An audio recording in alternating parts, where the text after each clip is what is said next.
We kind of started working with Chris and Matt.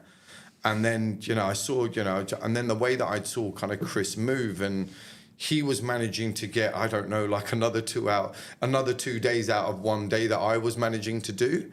And I remember me and Kareem specifically having the conversation. I was just like, this guy's something else. I'm actually kind of getting a bit frustrated here as to how does he manage to do as much as he manages to do? And, I kind of pulled him into a room and I was like, Chris, I tip my hat to you. I was like, obviously you got 2 more kids than I have, you're doing this and you're doing that. And I was like, how do you do it? And it was kind of the 2 key tells from that. One was obviously delegation, is making sure that you are centered and you're focused on the tasks that are the most important and where you're best served, similar to the way that we were talking about the business. And then the second one is the pound and penny task relationship, which is okay, well, making sure that you're focused on the pound task, not necessarily the penny task. So, and with that being said, I think, in mine and Kareem's conversation, I recruited Sheila at that point in time, which I remember, delegation's always hard when you're running kind of like a mini business, because, I think the immediate,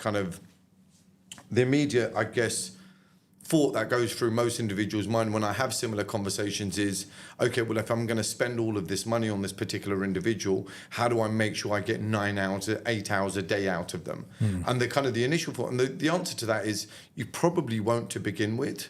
But all of a sudden now, if that resource is sat next to you and you do have hours to fill and you do have, all of a sudden, you have the ability to kind of improve your business because you're not necessarily doing the tasks that you're not best served doing. So I think one of my earliest lessons here in terms of the Hoxton framework was obviously, I think delegation was, and I think that's been key to me growing my business. At what point though is it right to delegate, would you say?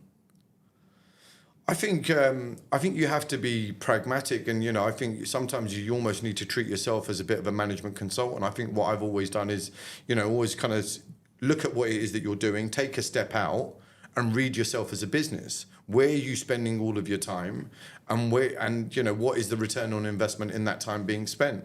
And I think if you treat it on that particular basis, which is take a step out, and all of a sudden, if you've lost 2 days doing administration tasks, well, it's time to delegate. Yeah. Because, all of a sudden you've lost 40% of your week doing something that doesn't necessarily have a return on investment.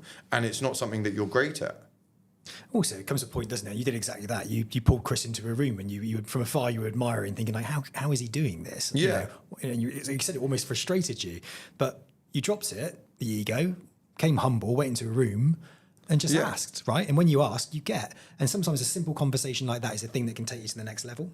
Yeah, absolutely. I think there's no point having kind of star players or, some great guys around you if you're not going to choose to learn the lesson off them, right? Yeah. Leave the egos at the door and, making sure that if you're not learning from them, well, then it's a bit of an irrelevant universe. 100%. Right, let's finally finish on non-negotiables, right? People will be looking at you and thinking, wow, you've done a fantastic job, you're growing, but that's hard work, that's graft, okay? So let's say somebody's looking at you thinking, how do I do it?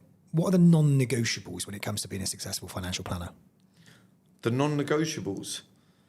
I think that's a bit of a difficult question, actually. I don't know. My non-negotiables when it comes to the business is not really accepting excuses that things can't be done, if that makes sense. Yep. It's really just making sure. I think my non-negotiable is always having a framework.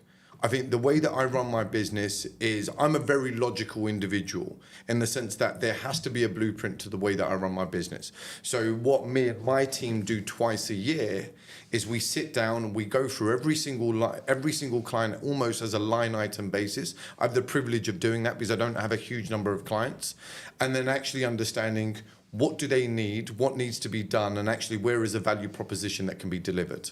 So we do that twice a year, and then we break out the team is, okay, well, Linda, you're responsible for this. Sheila, you're going to be doing this, and Faraz, you're going to be doing that. So the non-negotiables are very much everyone understanding their roles and knowing what it is that they need to do, and in terms of from a value enterprise perspective. Yeah. That's a kind of a key one for me. Yeah, I love that. Fantastic. And anybody at any stage really in their career can actually plug into Hoxton Wealth like you did and actually get that blueprint, get that framework, because it's been tried and tested with great people like yourself that are doing so well. So for somebody who's maybe sitting on the outside, I spoke to someone recently, 90 million under management, but he's fed up, he's bored, he can't recruit the best people, he can't grow. And it's like, well, come into our ecosystem, continue to be an entrepreneur, but an entrepreneurial basis, and plug into the amazing stuff that we've got and the tried and tested frameworks that work. Yeah. And it's a great non-negotiable, isn't it? And I think, and in terms of people always ask, do you need to go into the office, and in reality, I don't, but I'm an office advocate.